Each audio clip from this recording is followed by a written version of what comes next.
hidup susah hidup kan.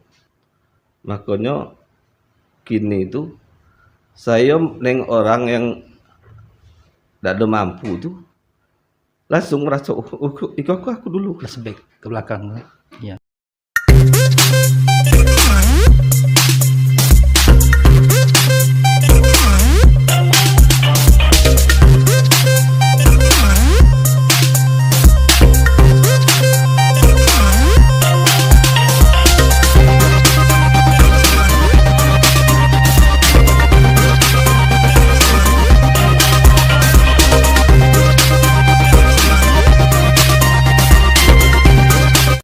Assalamualaikum warahmatullahi wabarakatuh. Welcome back to channel Podcast Space Room, podcast yang membahas mengenai berbagai informasi serta isu-isu hangat yang sedang terjadi saat ini. Tentunya akan disajikan dengan obrolan santai dan tidak menarik obrolan ini bila tidak menghadirkan salah seorang narasumber yang akan kita ajak ngobrol bareng. Kali ini kita kehadiran salah seorang pelaku usaha di bidang konstruksi di Kabupaten Muaro Jambi. Beliau adalah Bang Suhardi. Apa kabar, Bang? Alhamdulillah kita sehat-sehat galau. Wah, sehat galau. Itu yang penting, Bang. Yang penting tuh kita sehat. Di tengah pandemi kita masih bisa duduk kayak gini santai dengan bercerita-cerita. Siap. Terus Bang, apa kesibukan kini tuh? Untuk tahun ini masih dapatlah dikit-dikit rezeki kan. Dana APBD dari Muaro Jambi sama provinsi, alhamdulillah masih dapat. Oh gitu. Oke Bang. Terus Bang, sebelumnya saya ingin mengucapkan terima kasih. Saya lupa tadi nak nyebut itu. Terima kasih banyak karena sudah nak main-main mampir di podcast saya ini. Ngapo saya undang Abang? Saya rasa Abang tuh bisa jadi salah satu motivasi lah bagi anak-anak muda di zaman kini itu kan. Karena sedikit banyak tuh saya tahu lah rekam jejak Abang dari mulai macam mana perjuangan Abang kan di khususnya untuk mencapai yang saya rasa Abang telah dibilang sukses lah, cukup sukses lah kini itu kan. Jadi tidaknya adik-adik gini tuh bisalah jadi panutan Abang kan sebagai salah satu role model. Bang, bisa diceritain tidak Bang? Macam mana perjalanan hidup Abang ke sebenarnya dari kecil sampai sekarang lah? Kalau pengalaman kehidupan dari kecil ya. Dari kecil alhamdulillah untuk keluarga alhamdulillah lumayan. Oh lumayan. Apa kok Bang? Lumayan susah. Lumayan susah. Lumayan susah. Kalau makan nasi pakai minyak telur tuh udah aneh lagi. Oh. Dari SD zaman dulu memang susah kan, tahun 90-an dulu. Itu belum ada macam gini tuh. Untuk daerah Kedemangan, Senaung itu kan jalan tuh belum ada. Jembatan belum ada. Jadi ya SD saya itu normal bela. Istilahnya dari kelas 1 naik kelas 2-nya tinggal setahun. Oh, gitu. Dari kelas 2 naik kelas 2 naik kelas 3. Tinggal lagi setahun. Karena guru tuh sayang sama saya waktu itu. Sayang. Ngapa pula? Jangan cepat tamat. Iya. Karena itu kan disebabkan bukan apa, memang ada kesengajaan gitu. Sengajonya lah gitu kan. Karena saya masuk SD itu umur 4 tahun. Umur 4 tahun saya masuk SD. Zaman itu kan masih pakai, kalau itu pakai tangan. Kalau tangan itu sampai ke kuping, itu berarti lah boleh masuk SD. Oh, apanya? Tandonya ya? Tandonya. Istilahnya kalau gini kan umur 7 tahun lah kan. Nah, karena waktu itu saya tuh belum pas umurnya, masih 4 tahun. Jadi sengaja memang ditunda-tunda. Mungkin kelas umur 4 tahun lah masuk kelas 1, naik kelas 2 langsung kan. Jadi cepatnya tamat sekolahnya. Sengaja dilambatkan. Alhamdulillah untuk kelas 3, kelas 4, kelas 5, kelas 6 itu lancar lah. Lancar ya? Lancar sampailah kelas 6. Kalau di SD, saya itu SD 3 Senaung dulu tuh. SD 3 Senaung dari kelas 5 masuklah 10 besar. 5 besar lah namanya. Ranking. Karena udah ketuaan tadi kan. Ketuaan di sekolahan, bukan umur tua. Umur muda. Cuman ketuaan, jadi lah apa katakan tuh?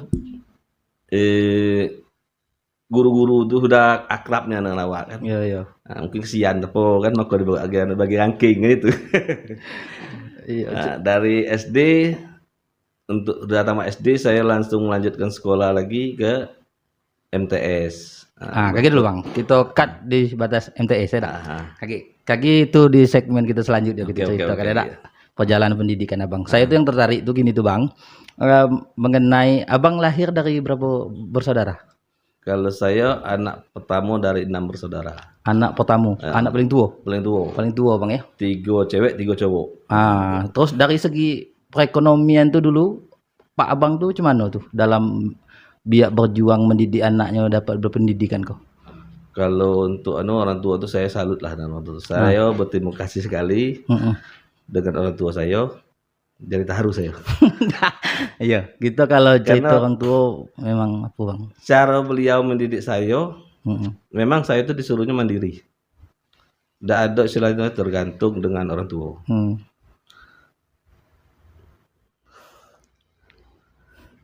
MTS saya mulai kerja. MTS siap. Bang. MTS saya kerja di perusahaan.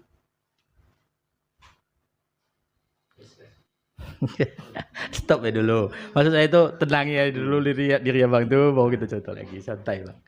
Memang kita kalau cerita orang tua saya itu haru gue dengarnya. Karena pengalaman hidup saya tuh kalau saya buat ke film, Iya. mungkin ya. Cuman bukan kita tuh sebut apa? Berkeluh kesah. Hidup saya tuh paling susah, masih banyak. Oh iya. Masih banyak yang susah-susah di bawah saya lagi. Tapi bagi saya pengalaman hidup saya itu udah luar biasa lah bagi saya kan. Dari MTS saya kerja di Kim Jaya. Kim Jaya itu apa tuh perusahaan apa? Perusahaan kayu. Perusahaan kayu. Malamnya saya kerja dari jam 4:30 sampai balik itu jam 10:30. Itulah untuk biaya sekolah saya. Jadi kalau kata susah tuh habis memang susah aja. Kalau kami dulu adik-beradik tuh orang 6, 8 masuk ayah sama mak kan. Itu makannya kalau telur tuh seko digoreng itu 8. Dibagi-bagi. Bagi 8. Itu susah zaman dulu Bang ya. Makan sambal terasi itu. Sambal terasi digoreng pakai bawang, pakai cabai dah. Itulah luar biasa. Itulah nikmatnya. Sudah makanan yang paling enak bagi kami. Iya. Itu nambu tuh. Makan lauk terasi itu nambu. Ya, orang tua cuma kerja di perusahaan di 2 sekawan zaman itu kan. Saya belajar dari beliau macam mana hidup susah hidup kan. Makanya kini itu saya neng orang yang tidak ada mampu tuh langsung merasa aku dulu Flashback ke belakang. Iya. Kalau latar belakang keluarga Abang artinya dari memang tidak mampu lah di zaman itu Bang ya. Kemudian Bang, saya dengar Abang dari kecil pun Abang lah pernah jualan ubi rebus. Tahu apa tuh? Oh, bukan jualan ubi rebus. Saya tuh kegiatan waktu MTS tadi selain kerja di perusahaan tadi, saya juga tinggalnya di kebun di Talang Rejo tuh, di Kedemangan juga di Talang Rejo kan ada kebun itu.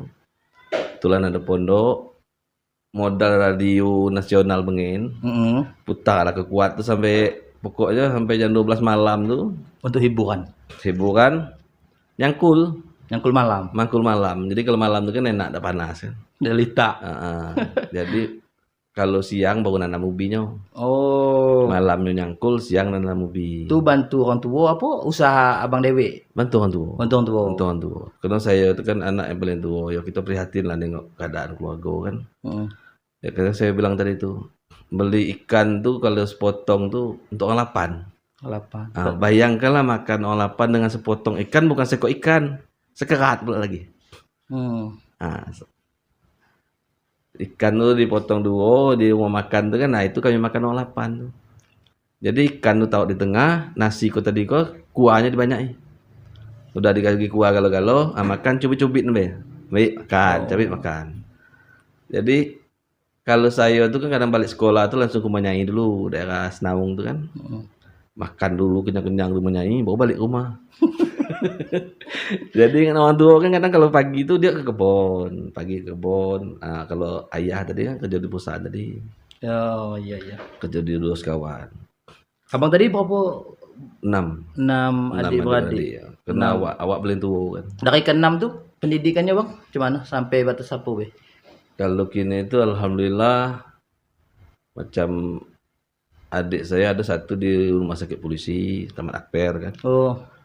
Sikok lagi di rumah sakit umum kerja kan. Ada Matahir. Saya dewe ya bidang inilah. Iya, di bidang konstruksi ya. Konstruksi macam-macam, bukan konstruksi Pak ya. Apa bang? Karena CV saya nih ada juga percetakan, perfilman. Oh. Itu masuk juga dalam itu. Makanya berapa kali kami dapat film-film dokumenter biar dari Batanghari, Muaro Jambi, alhamdulillah udah jalan gitu kan. Oh. Pembuatan film-film dokumenter. Kerjasama dengan Pemkab, daerah-daerah. daerah-daerah. Tentang pembangunan lah, pembangunan daerah kan itu. Sudah tuh. Saya dengar abang pernah juga jadi sapam. Itu macam mana cerita? Itu waktu saya jadi sapamnya waktu masih tahun 96. 96 saya tamat sekolah SM Aliyahnya tamat 94 di As'ad. Karena 6 tahun di As'ad tadi kan. 6 tahun di As'ad, tamat As'ad tadi saya kata masuk yang baik-baik juga lah kan, anak baik kan. Tahun 95 saya berangkat. Kemana? Ngayau. Oh Ngayau. Iya. Ngayau sampailah saya dari Kerinci sampai ke Padang, balik lagi ke Jambi. Karena orang tua aku tadi kok tidak boleh lagi awak pergi kan. Lah saya kalau udah kecanduan kata orang tuh, kalau orang Padang biasa itu mantau kan. Kalau enggak awak orang Jambi mantau. Iya. Jadi balik ke Jambi tahun 96, rencana itu nak berangkat lagi ke Jawa. Nak berangkat lagi, nak ngadu nasib lagi kan. Pergilah balik dari Padang tadi langsung ke Jambi. Di rumah kata orang tua tuh, daripada kau berjalan-jalan terus, umur kau tua, enak kau kerja be. Kerja apa mak sebenarnya kan? Kau nak jadi sapam. Ada abang kau tuh kerja itu kan, tawari kan. Saya jawab lah waktu itu, mak, awak kau tukang bertinju tahu kan? Apa pula bertinju? Jadi mindset saya dulu tuh kan, kalau nak mau jadi sapam tuh pada bertinju. Keras ya? Keras kan sapam, ngamankan maling, merampok kan. Awak kau udah tukang bertinju. Kata yang abang tadi tuh, tidak ada mesti bertinju. Kau tuh kan ngamankan, bukan nak nangani orang gitu kan. Nah, itulah alhamdulillah saya tahun 96 tuh diterima di angkatan Satpam. Angkatan. Pasukan Tantak Bumi juga kata orang Malaysia tuh kan. Nah, dapatlah terima di Satpam 96 sampai tahun 99 saya berhenti. Berapa tahun tuh, Bang? 96, 97, 98, 99. 4 tahun. 4 tahun ya. Berhenti itu bukan berhenti apa di rumah sakit umum tadi. Saya daftar lagi kerja di PT Pesut. Oh, nak pindah dari Polda nak pindah ke Polres kan. Awak anggota. Anggota Satpam nih kan. Jadi dari rumah sakit umum tadi kena gaji kecil. Gaji waktu itu masih dari 96 tuh masuk 65.500 gaji ya. Sebulan 65.000. Sebulan. Tahun itu kan. Dan tuh terakhir saya berhenti kerja tuh tahun gajinya 100.500 perak. 100.500 perak. Sementara kerja di PT itu tadi, di PT Pesut, 2 minggu sekali itu 250-an. 2 minggu sekali? 2 minggu sekali. Artinya 400 bulan. 500-an. 500-an ya. Nah, itulah saya pindah ke Pesut tadi. Itu masih Sapam? Itu tadi masih pindah dari Polda, pindah jadi Polres kan. Masih Satpam lah ya. Kalau kau tadi kan provinsi, aku Polres. Masih jadi anggota Telago kan. Nah, makanya saya sangat menjiwai kalau untuk Satpam. Dari real tonggak Polri segala macam itu alhamdulillah masih hafal. Iya. Sudah tuh Iko Bang.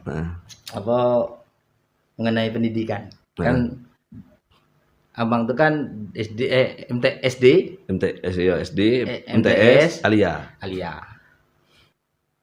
itu kan sempat stop di Alia. Ya, lama. Alia sudah tuh yang saya tahu. Mm-mm. Abang tuh kan di usia berapa tuh? Kalau salah usia gini tuh lah kan abang untuk menyelesaikan Iya. gelar abang sebagai Yang S1 sarjana ekonomi. Sarjana ekonomi tahun 2014. 2014. Dan saya dengar juga abang sini tuh lagi nerusi ke S2. Ya, S2 PLKS iya. untuk syariah. Syariah. Perbankan syariah. Kenapa di usia abang sampai kini tuh abang masih fokus dengan pendidikan? Gini, Apa sebabnya? memang saya itu sebenarnya terlambat. Bahasa terlambat sih kurang. Kalau yang zaman saya dulu sekarang udah banyak doktor. Kawan-kawan seleting saya tuh yang dari Asad seperti Dr. Salahuddin, Dr. Jalaluddin tuh dokter tuh seleting saya di Alia dari MTS sampai Alia di situ. Lah doktor kalau. Lah doktor. Kalau mungkin jurusan saya ke syariah, ketemu sama beliau tuh. Dia jadi dosen awak lagi kan. Iya. Karena kita ngambil ekonomi syariah, jadi tidak ketemu mungkin kan. Memang dunia pendidikan tuh kalau dulu mindsetnya gini. Kita kok nak jadi sarjana kok harus jadi pegawai negeri. Harus jadi pejabat kok, Sebenarnya bukan itu. Dunia pendidikan tuh untuk kita menambah wawasan. Macam mana kehidupan kita sehari-hari. Kita bercakap dengan orang tua macam mana. Dan tu macam mana kita cara membaca perekonomian kan kau. Kini lagi anjlok misalnya kan. Kalau tengah-tengah pandemi, apa yang harus kita sikapi? Langkah-langkah apa yang harus kita jalani? Itu. Artinya berpikir secara intelektual. Secara intelektual dan kita aplikasikan untuk kehidupan kita langsung. Implementasi. Saya waktu dulu kan, itu tuh kita berani melawan lepas keluar dari zona nyaman. Kan? Sapam tadi belum habis batas pesut. Nyambung lagi di PT BSS. belum habis. Belum habis jadi itu ya. Dari Polsek Jaluko, masuk kan Jaluko. Pindah ke Polsek Marosebo. Kan PT BSS kan di Polsek Marosebo. Ngepam di situ lagi. Itu luar biasa panjang. Itu tahun berapa tuh di BSS tuh dari tahun 2002 masuk itu. 2002 sampai berakhir 2013. Iya. Artinya kita loncat lah dikit dari pendidikan tadi. Itu saya dengar abang juga sempat mengalami kecelakaan waktu itu. Itu masih di Sapam tuh. Sapam tuh ya? Iya. Bisa diceritain bang, gimana? Kecelakaan tuh sebenarnya saya tuh duo dulu. Memang itu tidak boleh. Memang cocok lah kalau pemerintah itu tidak boleh kita double jabatan. Kalau dalam regulasi, kita boleh. Jabatan. Manusia ke badan cuma sekok. Jabatnya dua. Sekok jadi wartawan. Kebetulan saya ke masuk jadi jurnalis juga kan. Kebetulan rombongan Jawa Pos di Saralangun Express. Zaman itu bang ya. Jadi sapam juga.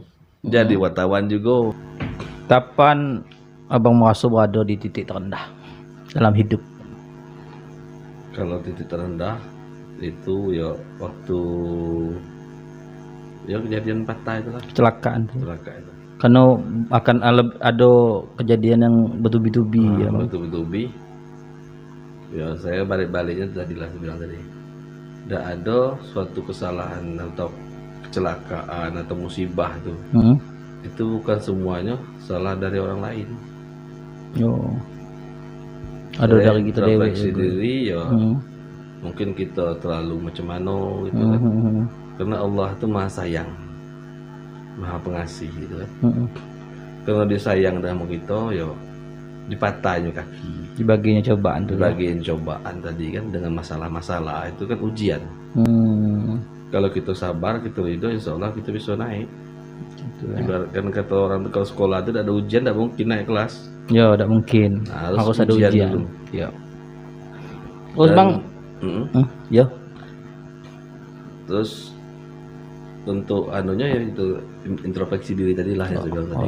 Jadi kesimpulannya kita harus introspeksi bang ya. Kita minta introspeksi diri.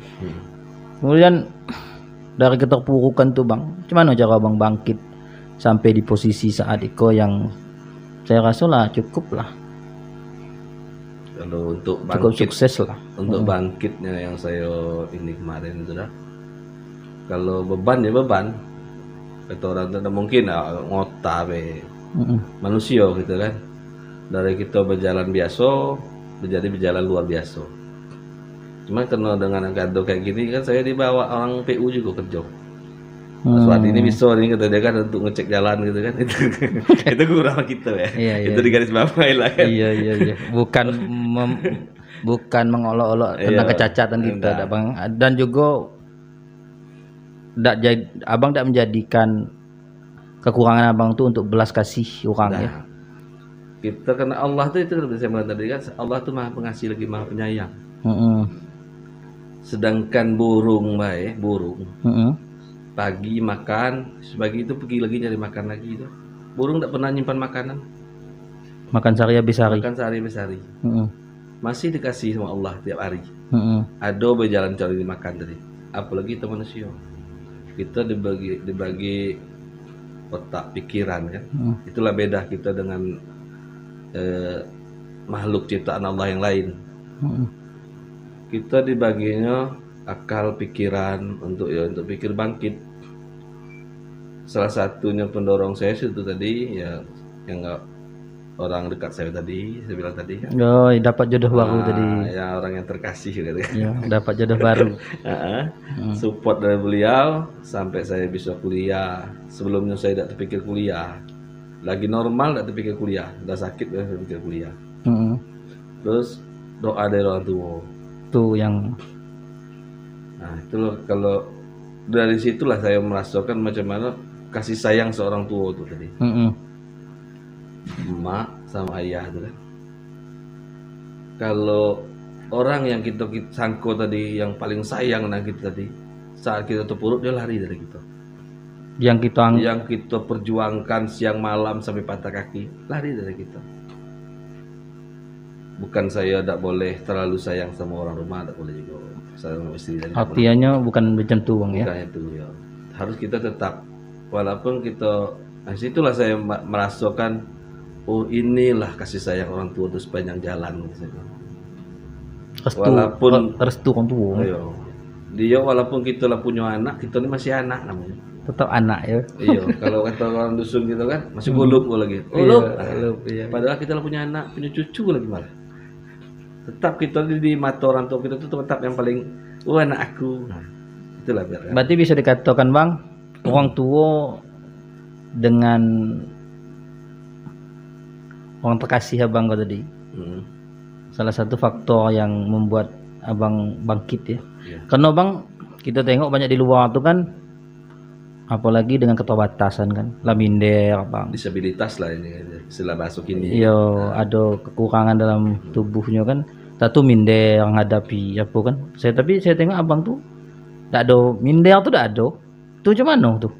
Karena gini, saya ngalami istilahnya apa?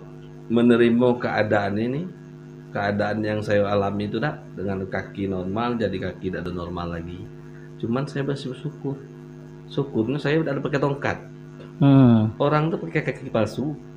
Saya masih normal walaupun zaman itu kaki saya masih bisa bergerak. Masih bisa merasakan sakit di kaki walaupun kaki itu patah kan. Udah tuh ya intinya hidup tuh kalau saya kan syukur, ikhlas, ridho dengan apa yang kita terima tadi. Jalani. Udah tuh jangan kita minder. Untuk apa kita minder? Badan kita ini cuma dipakai sampai paling lama 63 kalau Nabi Muhammad. Kalau ikut orang-orang yang tua paling 90. 90 tahun. Dan kita dibangkitkan lagi kayak normal lagi. Jadi apa kita masuk aku kaki patah. Jangan nengok fisik ya. Berarti fana fisik sementara ya. Fisik sementara. Yang saya hebat itu di tengah kekurangan abang tuh abang dapat orang yang terkasih tadi. Itu kan, dan yang saya tahu kan orang terkasih abang itu kan artinya memang orang berpendidikan. Bukan abang tuh nyari orang terkasih.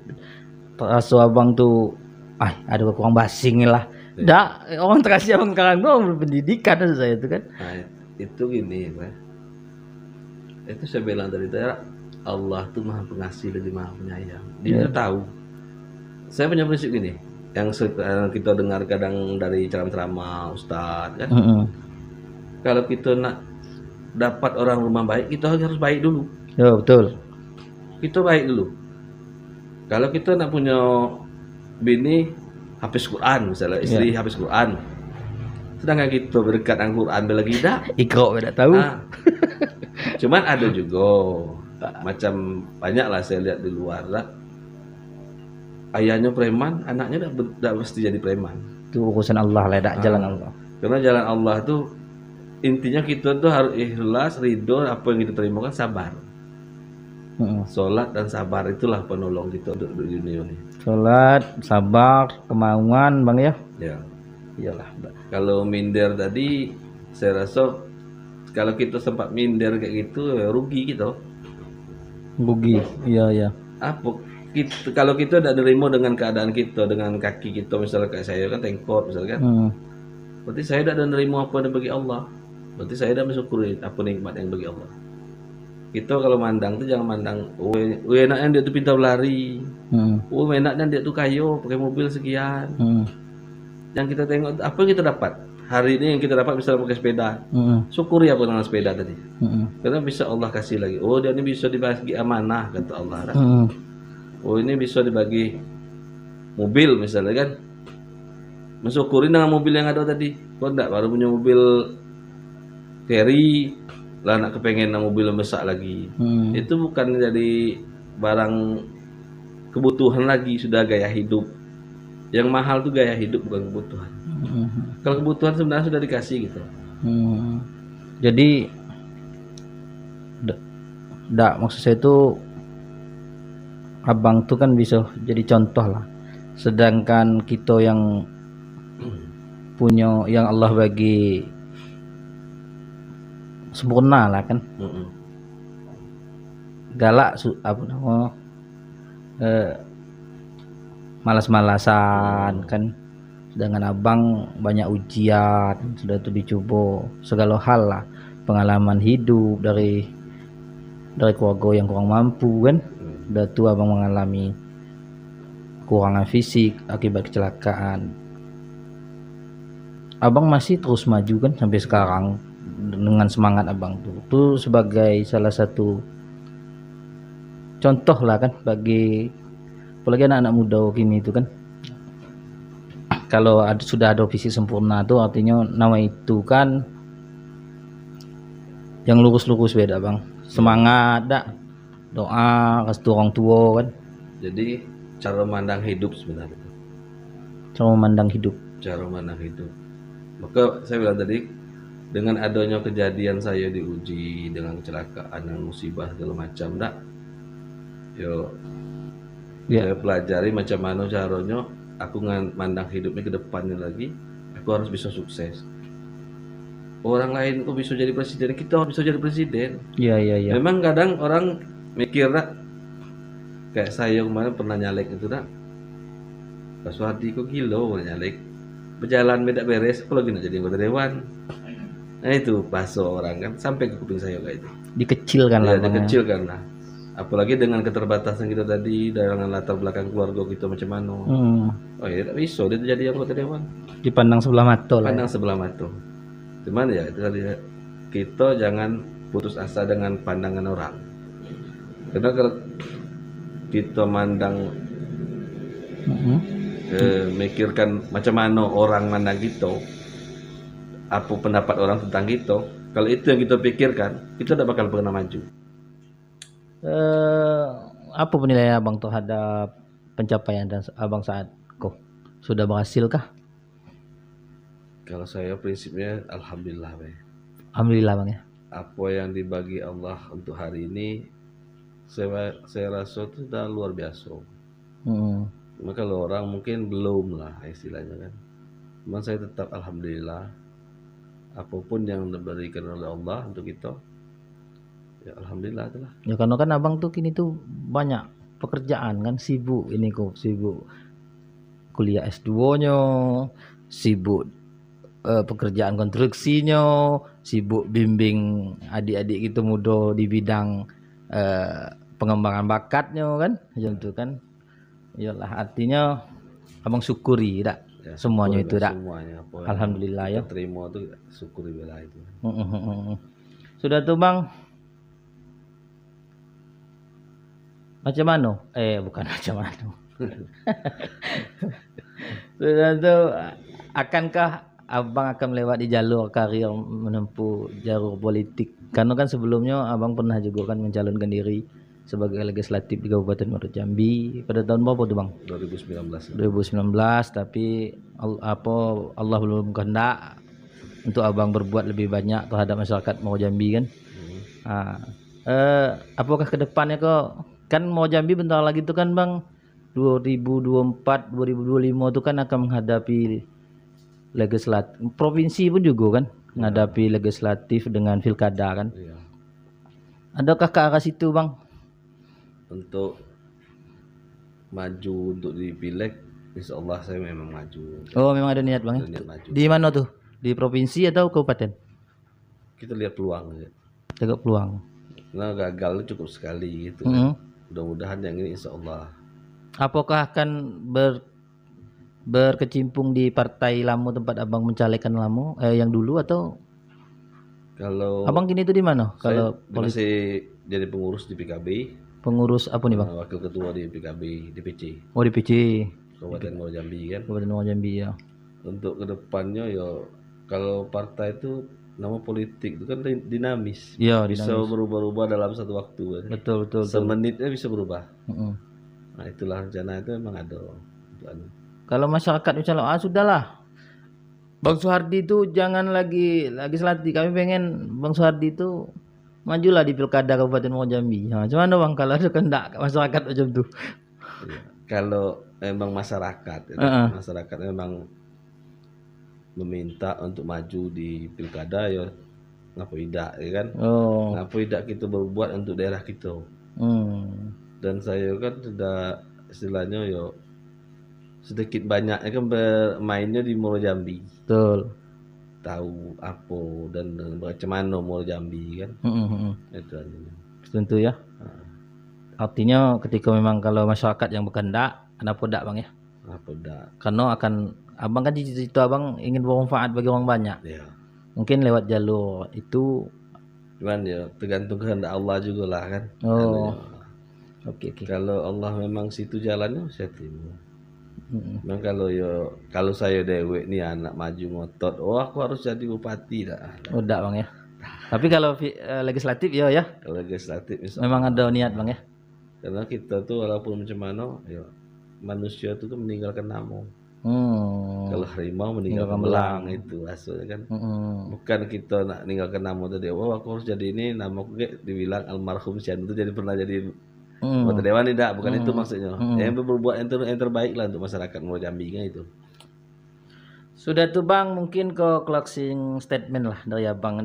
Ada tak pesan-pesan positif yang pengen abang sampaikan kepada orang-orang yang kini tuh lagi berjuang juga lah, mungkin secara kehidupan dan latar belakangnya juga mungkin hampir mirip dengan abang kan.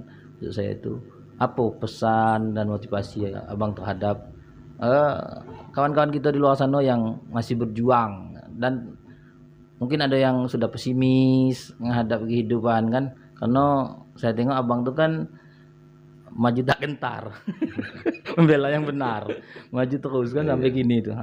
Jadi gini prinsipnya dah. Hidup tuh tidak ada stop. Hidup macam roda berputar terus. Kalau kita sempat stop, pesimis itu stop namanya. Ya.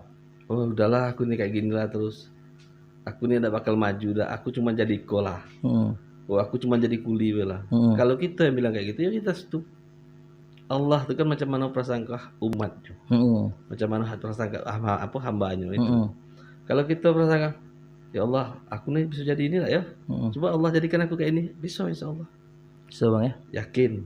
Siap. Karena iman itu kan keyakinan. Oke.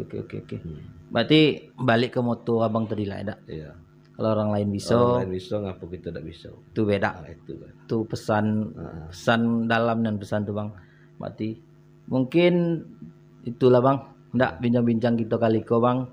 Terima kasih banyak sudah main-main di podcast Pesroom. Mudah-mudahan apa yang dicita-citakan abang, yang diinginkan dan diharapkan dapat tercapai. Amin. Ya, dan sehat terus itu penting ada bang. Amin. Mungkin hanya itulah yang dapat kami sampaikan, kami berikan kepada para penyaksi video ini. Jika suka dengan video ini, jangan lupa like, komen, subscribe, dan aktifkan notifikasinya agar tidak ketinggalan video-video selanjutnya. Mungkin kesempurnaan hanyalah milik Allah dan kekurangan pastinya datang dari kami. Dari itu kami mohon maaf yang sebesar-besarnya apabila dalam video kali ini ada kata-kata yang kurang pas dan kurang berkenan didengar oleh para pendengar. Dan saya akhiri, wabillahi taufiq wal hidayah. Wassalamualaikum warahmatullahi wabarakatuh. Sampai jumpa. Waalaikumsalam warahmatullahi wabarakatuh.